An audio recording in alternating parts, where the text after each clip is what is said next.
குருவே சரணம். எல்லோருக்கும் நமஸ்காரம். நாம இந்த பதிவுல வரக்கூடிய தமிழ் புத்தாண்டு குரோதி வருஷ தமிழ் புத்தாண்டை பத்தி தான் பார்க்க போறோம். எல்லோருக்கும் இனிய தமிழ் புத்தாண்டு வாழ்த்துக்களை நான் தெரிவிச்சுக்கிறேன். தமிழ் ஆண்டுகள் 60 வருஷத்துல 38வது வருஷமா இருக்கக்கூடியது அந்த குரோதி ஆண்டு. வரக்கூடிய ஆண்டு குரோதி ஆண்டு. குரோதி அப்படிங்கிற பெயரே ஒரு நெகட்டிவான ஒரு பேர் தான். அப்போ கடந்த சில வருஷங்களை போல இல்லாம இந்த வருஷம் கொஞ்சம் கெடுபலன்கள் அதிகமா இருக்கக்கூடிய ஒரு காலகட்டமாவே இருக்கு. குரோதி அப்படின்னு சொன்னா பகைத்தன்மை, ஒரு விரோதத்தன்மை, நாட்டுல எங்க பார்த்தாலும் பிரச்சனைகள் கொஞ்சம் அதிகமா இருக்கக்கூடிய ஒரு ஆண்டா இருக்கும். நாடுகளுக்குள்ள சண்டைகளும் பிரச்சனைகளும் இருக்கக்கூடிய ஒரு காலகட்டமா இருக்கும். இந்த குரோதி ஆண்டுல 2 முக்கியமான கிரக பெயர்ச்சிகள் நடக்க இருக்கு. முக்கியமா குரு பெயர்ச்சியும் ஆண்டு இறுதியில சனி பெயர்ச்சியும் நடக்க இருக்கு. மகர கும்ப ராசிகள் ரொம்ப ஆவலா எதிர்பார்க்கக்கூடிய சனி பெயர்ச்சி. கடக ராசிக்காரர்களும் இதுல இருந்து பெருசா சந்தோஷப்படுவாங்க. இதெல்லாம் இந்த குரோதி புத்தாண்டுல நடக்கக்கூடிய ஒரு நல்ல விஷயம். நம்ம இந்த பதிவுல இந்த குரோதி ஆண்டை பத்தியும் தமிழ் வருஷம் பிறக்கும் போது இருக்கக்கூடிய கிரகநிலையும் முடியும் போது இருக்கக்கூடிய கிரகநிலையும் வச்சு இந்த ஆண்டு எப்படி இருக்குங்கிறதையும் பார்க்க போறோம்.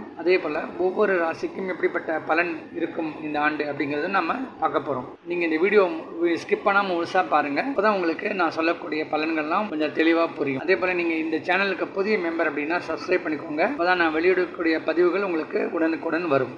குரோதி ஆண்டு. குரோதி அப்படின்னு சொன்னாலே பகைமைத்தன்மை இருக்கக்கூடிய ஒரு ஆண்டு. இந்த ஆண்டுல மக்களுக்கு நடுவில் நிறைய பிரச்சனைகளும் பகைமையும் ஏற்படக்கூடிய ஒரு ஆண்டாவே இருக்கும். அங்கங்க சின்ன சின்ன கலவரங்களும் பிரச்சனைகளும் அதிகமா தலை தூக்கக்கூடிய ஒரு ஆண்டா இருக்கும். வருஷம் கொடூரமான ஒரு வருஷமாவே இருக்கும். நிறைய இடத்துல கொலை கொள்ளை இது போன்ற நிகழ்வுகள்லாம் அதிகமா ஏற்படக்கூடிய ஒரு சூழல் இருக்கும். நிறைய இடத்துல திருட்டு நடக்கிறது, பேங்க்ல கொள்ளையடிக்கிறது, பொதுமக்கள் கிட்ட இருந்து வழிப்பறி கொள்ளை நடக்கிறது, இப்படிலாம் சில பிரச்சனைகள் இருக்கக்கூடிய ஒரு ஆண்டாக இருக்கும். இந்த ஆண்டில் விவசாயம் கொஞ்சம் கம்மியாக இருக்கும். நிறைய பொருட்களுக்கு தட்டுப்பாடு ஏற்படக்கூடிய சூழல் இருக்க சான்ஸ் இருக்குது.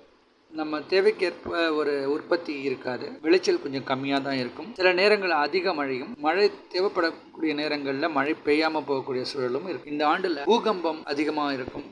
மழை சில நேரங்களில் குறைச்சலாகவும் சில நேரங்களில் ரொம்ப அதிகமாகவும் மழை பொழிவுகள் இருக்குது. ஒரு சூழ்நிலை இந்த ஆண்டு இருக்கு. ஃபியூச்சருக்கு ஒரு பொலிட்டிக்கல் லீடரோ ஒரு ஸ்பிரிச்சுவல் லீடரோ பிறக்கக்கூடிய ஆண்டா இருக்கும். அதே போல ஒரு ஃபேமஸ் லீடர் இந்த பொலிட்டிக்கல் சைடோ இருக்கலாம், இல்லைன்னா ஸ்பிரிச்சுவல் சைடா இருக்கலாம், அவர் காலமாகக்கூடிய சூழலும் இந்த ஆண்டு இருக்கும். அப்ஸ் அண்ட் டவுன்ஸ் ரெண்டுமே இருக்கும்.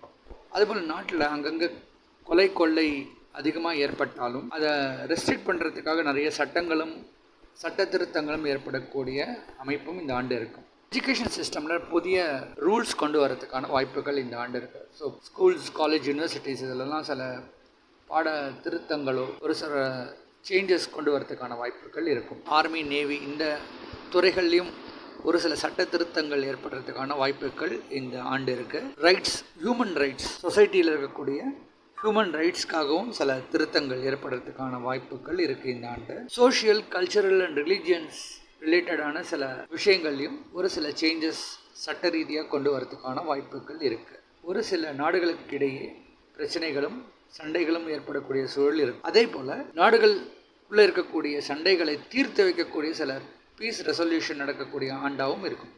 ஸோ ஒரு பக்கம் சண்டைக்கான ஒரு அஸ்திவாரமும் இருக்கும். ஒரு சில முக்கிய சண்டைகளுக்கு ஒரு முடிவு கட்டக்கூடிய ஒரு அமைப்பாகவும் இந்த ஆண்டு இருக்க சான்ஸ் இருக்கு. இந்த ஆண்டுல செவ்வாய் தான் ராஜாவா இருப்பாரு, சனி தான் இந்த ஆண்டுக்கு சேனாதிபதியா இருப்பாரு. அதனால இந்த செவ்வாய் சனி சேர்க்கை அப்படின்னாலே 2 எக்ஸ்ட்ரீம்.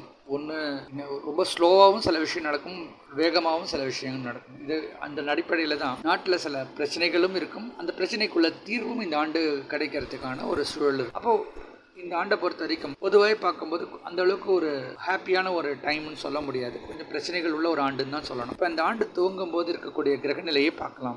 ஏப்ரல் மாதம் 14ஆம் தேதி 2024 அன்னைக்கு திருவாதிரை நட்சத்திரத்தில் இந்த குரோதி ஆண்டு தொடங்குறது. அதே போல் அடுத்த வருஷம் 2025 ஏப்ரல் மாதம் 14ஆம் தேதியோட இந்த குரோதி ஆண்டு முடியும் போது சுவாதி நட்சத்திரத்தோட முடிகிறது. அப்போ இந்த ஆண்டு தொடங்கும் போதும் ராகுவோடைய திருவாதிரை நட்சத்திரம், முடியும் போது ராகுவோடைய சுவாதி நட்சத்திரம். இந்த ஆண்டு முழுவதும் பார்த்தோம்னா ராகுவோடைய பிடிக்குள்ள இருக்கிற போல தான் தெரியுது. ராகு அப்படின்னு சொன்னாலே சூதாட்டம், கேம்பிளிங், தவறான முறைகளில் பணம் சம்பாதிக்கக்கூடிய சூழல், பிரச்சனைகள், விரோதத்தன்மை, அதர்மம் தலை தூக்கி இருக்கக்கூடிய சூழல், இப்படி பல விஷயங்கள் இந்த ஆண்டு நடக்கிறதுக்கான தர்ம சங்கடம் ஏற்படும் அப்படின்னு சொல்லலாம். இப்போ இந்த ஆண்டு தொடங்கும் போது இருக்கக்கூடிய கிரகநிலை பார்க்கும்போது கும்பத்தில் சனி செவ்வாய் சேர்க்கையோடையே தான் ஆரம்பிக்குது.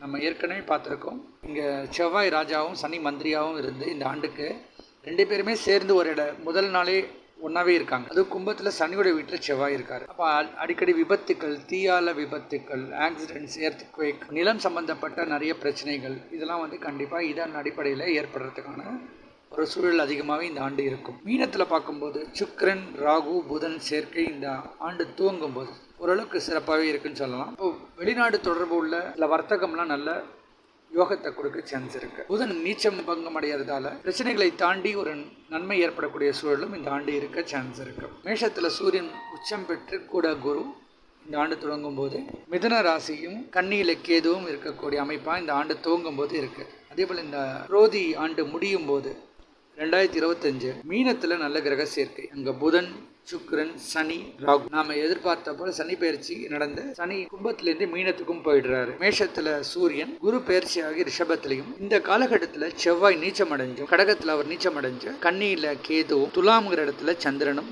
அமையப்பெற்று இப்படிப்பட்ட ஒரு சூழல் இந்த ஆண்டு இறுதியில இருக்கு. இப்போ மறுபடியும் பார்க்கும்போது இந்த ஆண்டு இறுதியில இந்த செவ்வாய் நீச்சம் அடைகிறதாலே ஒரு சில பிரச்சனைகள், நிலம் சம்பந்தப்பட்ட பிரச்சனைகள், அந்த பிரச்சனைக்கு உண்டான தீர்வுகளும் ஏற்படக்கூடிய சூழல் அப்படின்னு சொல்லலாம். ஏன்னா என்னதான் ராகுவோடைய பிடியில இந்த ஆண்டு இருந்துன்னு சொன்னா கூட ராகு குருவுடைய வீட்டில் தான் இந்த ஆண்டு முழுவதும் இருக்கிறதால பிரச்சனைகள் ஏற்பட்டாலும் அது பெரிய அளவுக்கு போகாது. அதுக்கு உண்டான சொல்யூஷனும் கிடைக்கும்.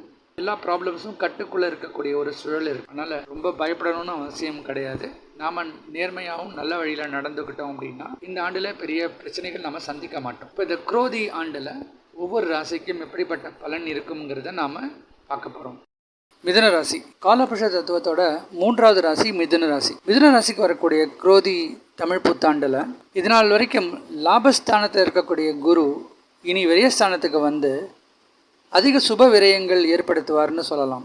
அந்த அடிப்படையில் இந்த ஆண்டில் திருமணம், ஒரு வீடு கட்டுறது, நிலம் வாங்கிறது, இப்படி நிறைய சுப நிகழ்வுகளுக்காக செலவுகள் இவங்க அதிகம் செய்யக்கூடிய ஒரு சூழ்நிலை இருக்கும். லாபத்தில் இருக்கக்கூடிய குரு விரயத்துக்கு வந்ததுனால இந்த ஆண்டில் லாப நஷ்டம் சரிசமமாக இருக்கும். எந்த அளவுக்கு லாபம் சம்பாதிக்கிறாங்களோ அது ஓரளவுக்கு விரயத்திலேயே போய் முடியும். ஆனாலும் விரயம் இவங்களுக்கு ஃப்யூச்சரில் அது ஹெல்ப்ஃபுல்லாக இருக்கக்கூடிய விரயமாக தான் இருக்குமே தவிர வீண் விரயமாக ஆகாது. ஒரு அசட் வாங்குவாங்க, அந்த அசட் இவங்களுக்கு எப்படியுமே யூஸ் தான். அதே போல் ஒரு வீடு கட்டுவாங்க, ஒரு நிலம் வாங்குகிறாங்க அப்படின்னா அந்த பொருள் அவங்களுக்கு பிற்காலத்தில் நல்ல ஒரு லாபத்தை கொடுக்க தான் போகிறது. அதனால் அது ஒரு ஆதாயம்னு தான் நம்ம பார்க்கணும். அது மட்டும் இல்லாமல் குரு இது நாள் வரைக்கும் 4ஆம் இடத்தில் இருக்கக்கூடிய கேத்துவை இனி இந்த ஆண்டில் தன்னோட 5ஆம் பார்வையாக கெடுபலன்லேருந்து குறைக்க போகிறாரு. அப்போது இந்த ஆண்டில் இவங்க தாயார் வழி சொந்தங்களை அன்பு பாராட்டக்கூடிய யோகமும், இந்த ராசியில் இருக்கக்கூடியவர்கள் தங்களுடைய தாயாருக்கு உடல் ரீதியாக எதுவும் பிரச்சனை இருந்தால் இந்த ஆண்டில் அது சரியாகக்கூடிய சூழல் ஏற்படும். நல்ல மருத்துவம், நல்ல டாக்டர்லாம் அவங்களுக்கு இந்த ஆண்டில் கிடைப்பாங்க. ரொம்ப நாள் அவசரப்பட்டு இருக்கக்கூடிய சில பிரச்சனைகளுக்கெல்லாம் நல்ல ஒரு தீர்வு கிடைக்கக்கூடிய ஒரு ஆண்டாக இந்த ஆண்டு நம்ம பார்க்கலாம். அதுபோல் இந்த ஆண்டில் இவங்களுக்கு சொத்து சேர்க்கை அதிகமாக இருக்கும். ஒரு வண்டி வாங்குறதோ, ஒரு வீடு கட்டுறதோ, நிலம் வாங்குறதோ, இப்படி ஃபிக்ஸட் அசட்ஸ் வாங்கக்கூடிய ஒரு அமைப்பு இந்த ஆண்டு ரொம்ப சுலபமாக இருக்கும். போன வருஷம் கொஞ்சம் வில்லங்கம்லாம் சந்திச்சிருப்பாங்க, பிரச்சனைகள்லாம் இருந்திருக்கும். ஒருவேளை அப்படிப்பட்ட சூழ்நிலை இருந்துருது அப்படின்னா இந்த ஆண்டில் அவங்களுக்கு அதெல்லாம் கிளியர் ஆகி அவங்களுக்கு எதிர்பார்த்த சொத்து அவங்க கையில் வந்து சேர்றதுக்கான ஒரு வகை ஏற்படும் அப்படின்னே சொல்லலாம். இந்த ராசியில் இருக்கக்கூடிய மாணவர்கள் 10th 12th ஸ்டாண்டர்ட் வரைக்கும் படிக்கக்கூடிய மாணவர்கள்லாம் ரொம்ப சிறப்பாக படிப்பாங்க. எக்ஸாமில் நல்லா மார்க்ஸ் வாங்கக்கூடிய ஒரு சூழலும், நல்ல ஸ்கூலில் போய் ஜாயின் பண்ணக்கூடிய ஒரு சூழல்லாம் இருக்கும். படிப்பு விஷயமாக நல்ல சிறப்பான ஒரு காலகட்டமாகவே இருக்கும். அதுக்கு அடுத்தது பங்கு சந்தையில் பங்கு வாங்கி விற்று லாபம் பார்க்கக்கூடிய யோகம் இந்த ஆண்டு இருக்கும்.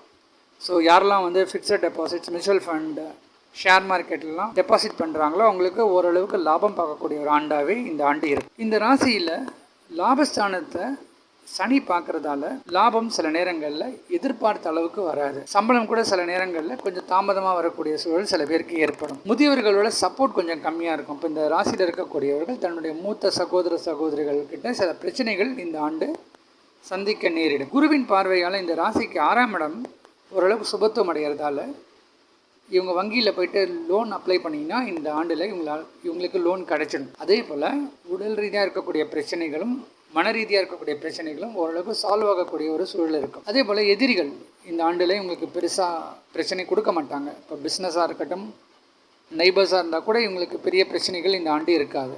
ஸோ எல்லாருமே நண்பர்களாக மாறக்கூடிய சூழல் இருக்கும். இதே போல் குருவின் பார்வை 9வது பார்வையால் எதிர்பாராத அதிர்ஷ்டமும், லாட்ரி, கேம்பிளிங், இதுபோல் சில எதிர்பாராத சூழலால் உங்களுக்கு பணம் வரவு ஏற்பட சான்ஸ் இருக்குது. இப்போது லாட்ரி டிக்கெட் வாங்கலாம், திடீர் அதிர்ஷ்டம் கிடைக்கலாம். கேம்பிளிங்கில் சில பேருக்கு இந்த ஆண்டில் லாபம் பார்க்கக்கூடிய சூழலாம் இருக்கும். இப்படி எதிர்பாராத வகையில் பண வரவு ஏற்படக்கூடிய ஒரு ஆண்டாக இருக்கும். அதே போல் சோஷியல் மீடியாவில் வேலை பண்ணுறவங்களுக்கு இந்த ஆண்டில் லாபகரமாக இருக்கும். இந்த ராசிக்கு 10ஆம் இடத்துல இருக்கக்கூடிய ராகுவால் நிறைய பேருக்கு வேலை வாய்ப்புகள் கிடைக்கும்.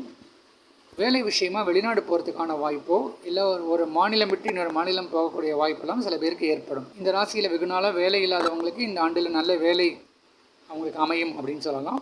மாணவர்களுக்கு காலேஜ் முடிச்சுட்டு கேம்பஸ் இன்டர்வியூ மூலயமா நல்ல கம்பெனிஸில் வேலை கிடைக்கக்கூடிய சூழலும் இருக்கும். இந்த ராசியிலையும் பெண்களுக்கு அதிக லாபம் கிடைக்கும். ஆண்களை கம்பேர் பண்ணும்போது பெண்களுக்கு அதிக வாய்ப்புகள் கிடைக்கும். ஒரு வேலை கிடைக்கிறது அப்படின்னா பெண்களோட சதவீதம் அதிகமாக இருக்கும் ஆண்களை காட்டிலும். இந்த ராசியில் திருமணம் ஆகாதவர்களுக்கெல்லாம் இந்த ஆண்டில் திருமணம் நடைபெறக்கூடிய யோகமும், ஏன்னா 7ஆம் அதிபதியே இங்கே விரயத்திலே உட்காந்துருக்கிறதுனால இவங்களுக்கு கண்டிப்பாக ஒரு திருமணம் நடந்து அதற்கான சுப செலவுகள் மேற்கொள்ளக்கூடிய சூழல் இந்த ஆண்டு இருக்கும். அப்போது பிரிஞ்ச தம்பதிகள் சேர்ந்து வாழக்கூடிய யோகம், கணவன் மனைவிக்குள்ளே பரஸ்பரம் அன்பு ஒற்றுமை ஏற்படக்கூடிய ஒரு ஆண்டாகவே இருக்கும். இந்த ராசியில் பிஸ்னஸ் அப்படின்னு பார்த்தா அக்ரிகல்ச்சர் பிஸ்னஸில் இருக்கிறவங்களுக்கு கொஞ்சம் பிரச்சனைகளும் இருக்கும், ஒரு சில நேரங்களில் லாபமும் இருக்கும்.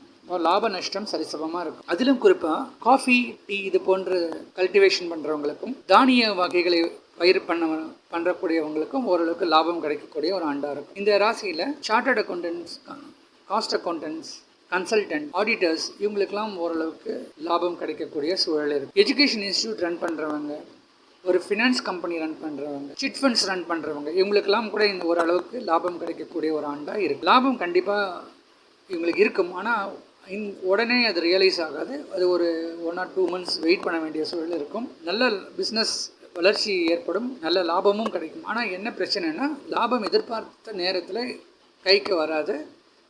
பணம் கையில் வரத்துக்கு கொஞ்சம் தாமதமாகும். பேங்க் அக்கௌண்ட்டுக்கு வரணும்னா கூட கொஞ்சம் தாமதமாகக்கூடிய சூழல் இருக்கும். குழந்தை பாக்கியம் இல்லாதவர்களுக்கு சில பிரச்சனைகள் சந்தித்து குழந்தை பாக்கியம் கிடைக்கிறதுக்கான யோகம் இந்த ஆண்டில் இருக்குது. மற்றபடி மிதுன ராசிக்கு இந்த குரோதி ஆண்டு ரொம்ப சிறப்பான ஒரு ஆண்டினே சொல்லலாம்.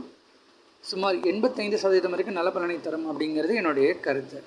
மிதுன ராசி அப்படின்னு சொன்னாலே செவ்வாயோட மிருகசீரிஷ நட்சத்திரம் 3, 4 பாதங்கள், ராகுவோடைய திருவாதிரை நட்சத்திரம், குருவுடைய புனர்பூச நட்சத்திரம் 1, 2, 3 பாதங்கள். இந்த நட்சத்திர தொகுப்புகள் கொண்டது தான் மிதுன ராசி. அதுல முதல்ல செவ்வாயோட மிருகசீரிஷ நட்சத்திரம் 3, 4 பாதங்கள்ல இருக்கிறவங்களுக்கு இந்த ஆண்டுல ஓரளவுக்கு லாபம் திருப்திகரமா இருக்கும். இவங்களுக்கு மட்டும்தான் ஓரளவுக்கு லாபம் திருப்திகரமா இருக்கும். இதுக்கு அடுத்தது இவங்க பேங்க்ல லோன் அப்ளை பண்ணினா உடனே கிடைச்சிடும். எதிரிகளை ஜெயிக்கக்கூடிய ஆற்றல் இவங்களுக்கு அதிகமாகவே இருக்கு. அதே சமயத்தில் கொஞ்சம் போராட்டமும் கொஞ்சம் தேவையற்ற செலவுகளும் இவங்களுக்கு ஏற்படக்கூடிய சூழலும் இருக்கும்.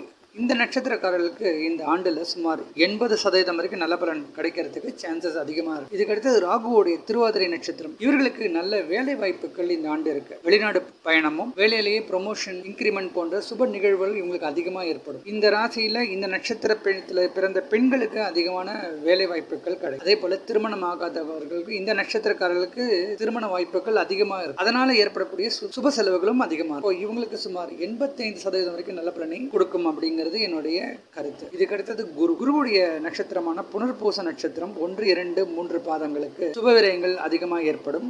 இவங்களுக்கு சொத்து வரவு ஏற்படும். எதிர்பாராத அதிர்ஷ்டம், தந்தை வழி சொத்துக்கள் கிடைக்கக்கூடிய யோகமும், பிசினஸ் மற்றும் தொழிலில் நல்ல வெற்றி கிடைக்கக்கூடிய ஒரு யோகமும், அதிக சுப செலவுகள் மேற்கொள்ளக்கூடிய ஒரு யோகமும் இந்த ஆண்டு இருக்கு. வண்டி, வாகனம், ஒரு வீடு, நிலம் இப்படி நல்ல சிறப்பாக வாங்கக்கூடிய ஒரு அமைப்பெல்லாம் இந்த ஆண்டு இவங்களுக்கு அதிகமாக இருக்கும். ஸோ கையில் பணம் பெருசாக தங்காது. ஆனால் நிறைய ஃபிக்ஸட் அசெட்ஸ், பங்கு சந்தையில் போயிட்டு நிறைய கேஷ் எல்லாம் வாங்குவாங்க, மியூச்சுவல் ஃபண்ட்ஸ் எல்லாம் வாங்குவாங்க. இதெல்லாம் உங்களுக்கு பிற்காலத்தில் நல்ல லாபத்தை கொடுக்கும் அப்படின்னு சொல்லலாம். இவங்களுக்கும் சுமார் 85% வரைக்கும் நல்ல பலனை தரும் அப்படிங்கிறது தான் என்னுடைய கருத்து.